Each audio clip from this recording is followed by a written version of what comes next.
Catherine Bernardo buntis nga ba? Sa pangangatawan ngayon ni Catherine Bernardo ay hindi mo akalain na ito ay buntis. Sabi ng isang source ay hindi tumigil itong si Daniel Padilla sa pagsuyo kay Catherine Bernardo. Lagi nga raw itong pumunta sa bahay nila ni Kat at kinakausap ang mga magulang nito, pero hindi pa talaga bukas si Kat para kausapin si Daniel.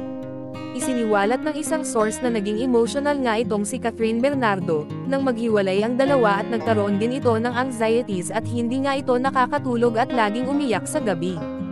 Itong si Catherine ay may pinagseselosan umano ng husto at ito nga ay si Andrea Brillantes. Nagkakaroon nga ito ng convo umano sa pagitan ni Daniel Padilla.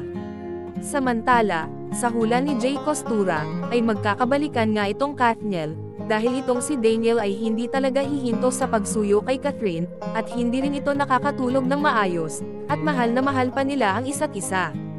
Sabi ni Jay Costura ay buntis o mabubuntis nga daw itong si Catherine Bernardo at magkakaroon din sila ng magandang pamilya sa hinaharap. Sinabi din ni Carla Estrada na napamahal na sa kanila si Catherine, at sana daw ay mapagbigyan ang anak ng isa pang pagkakataon.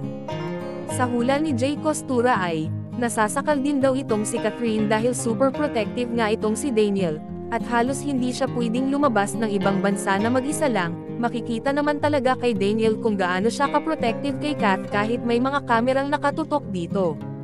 Talagang hindi titigil itong si Daniel Padilla na makuha ulit ang puso ni Catherine, at tataparin ito ang lahat ng pangako sa dalaga. Dagdag pa ng aming source, nga bukas naman daw ang tahanan ng bahay nila ni Kat, pag pumunta nga itong si Daniel sa kanila, at wala din namang nagbago sa turingan ng bawat isa. Dahil sa isang relasyon, ay talagang may mga pagsubok na kailangan malampasan para mas tumibay pa ang relasyon, at pagmamahal sa bawat isa.